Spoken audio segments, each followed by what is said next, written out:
உதயநிதியின் ரகசிய பங்களா இடிக்கப்படுகிறதா? உயர்நீதிமன்றம் போட்ட அதிரடி உத்தரவு. என்ன காரணம்? பரபரப்பு தகவல் வெளியானது.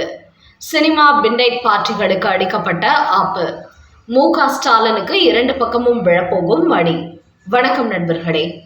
தமிழ்நாட்டை பொறுத்தவரை எப்போது திமுக ஆட்சிக்கு வந்தால் சட்டத்துக்கு புறம்பான அனைத்து வேலைகளையும் செய்ய தொடங்கி விடுவார்கள்.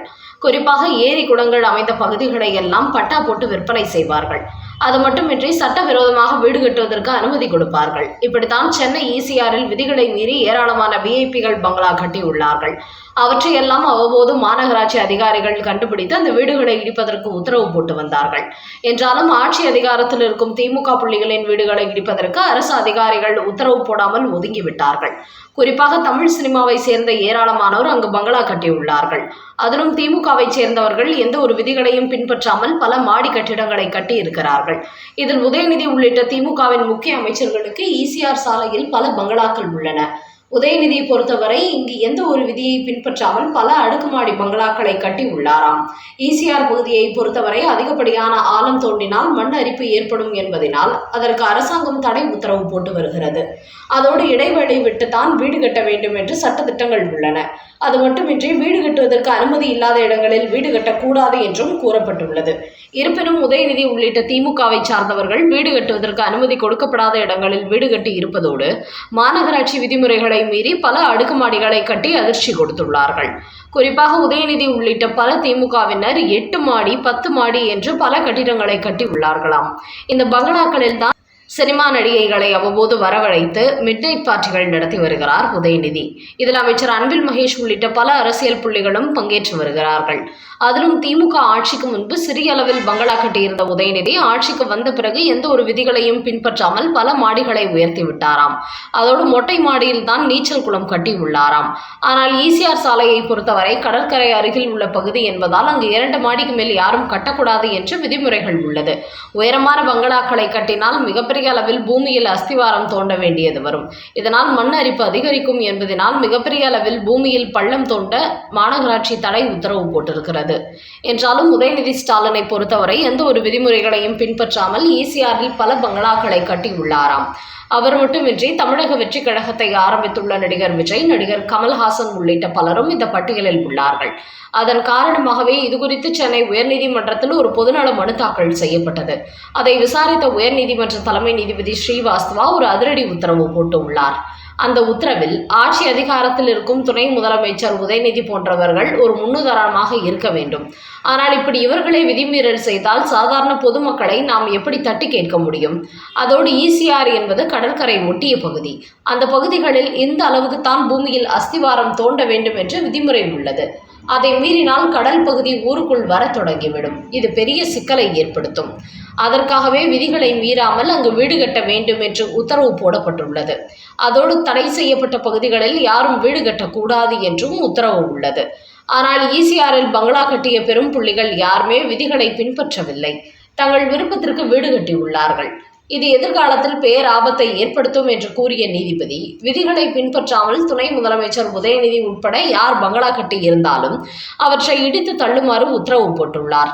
இவரை போலவே கமல்ஹாசன், விஜய் உள்பட இன்னும் பல சினிமா மற்றும் அரசியல் பிரபலங்கள் விதிகளை மீறிதான் அங்கு பங்களா கட்டியுள்ளார்களாம்.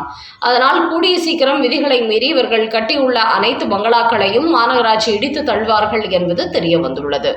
என்றாலும் இப்படி விதிமீறல் செய்திருக்கும் அனைவரையுமே அதிகார பலம் கொண்டவர்கள் என்பதனால் அத்தனை எளிதில் அவர்கள் வீடு இடிக்கப்பட்டு விடுமா என்பதும் சந்தேகம்தான். இந்த விவகாரத்தில் மாநகராட்சி அடுத்தடுத்து எப்படிப்பட்ட நடவடிக்கை எடுக்கப் போகிறது என்பதை பொறுத்திருந்து பார்ப்போம். அடுத்த செய்தி. சட்டமன்ற தேர்தலில் திமுகவின் கோட்டையில் களமிறங்கும் விஜய், திமுகவினரை அலர்ட் பண்ணிய ஸ்டாலின். 2026 சட்டமன்ற தேர்தலை பொறுத்தவரை திமுகவுக்கு மிகப்பெரிய விஷப்பரீட்சையாக அமைந்திருக்கிறது. தேசிய ஜனநாயக கூட்டணி வலுவாக உருவாகிவிட்ட நிலையில் திமுகவின் ஓட்டுகளை குறிவைக்கும் விஜயும் மக்கள் செல்வாக்குள்ளவர்களை களத்தில் இறக்கிவிட்டு திமுகவுக்கு அதிர்ச்சி மேல் அதிர்ச்சி கொடுக்க தயாராகி கொண்டு வருகிறார். அதோடு இதுவரை விஜய் சென்னை அல்லாத வெளியூர்களில் தான் போட்டியிடுவார் என்று கூறப்பட்டு வந்த நிலையில் தற்போது தமிழக வெற்றி கழகம் சார்பில் ஒரு முடிவெடுத்துள்ளார்கள். அது என்னவென்றால், திமுக தங்களது கோட்டை என்று சொல்லி வரும் சென்னையிலேயே களமிறங்கி இங்கு நாம் வெற்றி பெற்று காட்ட வேண்டும் என்று முடிவெடுத்துள்ளார் விஜய்.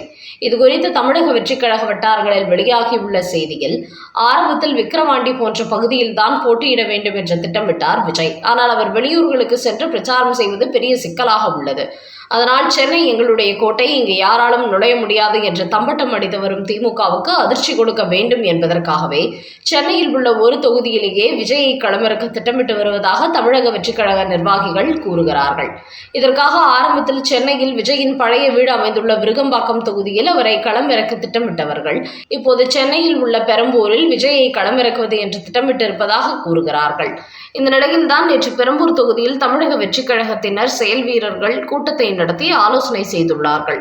குறிப்பாக அந்த தொகுதியில் விஜய் ரசிகர் மன்றம் வலுவாக இருப்பதோடு அங்கு திமுகவுக்கு எதிர்ப்பலையும் அதிகமாக உள்ளதாம். அதோடு பெரம்பூர் சட்டமன்ற தொகுதியில் தமிழக வெற்றிக் கழகத்திற்கு 44,000 புதிய உறுப்பினர்கள் இணைந்துள்ளார்களாம். அதனால் இங்கு விஜய் போட்டியிட்டால் வெற்றி பெறுவது எளிதாக இருக்கும் என்றும் கூறும் அக்கட்சியினர், தமிழக வெற்றிக் கழகம் சார்பில் சாதாரண ஆட்டோ டிரைவர் போன்ற நபர்களையே நிர்வாகிகளாக நியமித்து அடித்தட்டு மக்களை தங்கள் பக்கம் கொண்டு வரும் வேலைகளில் ஈடுபட்டு வருகிறார்களாம்.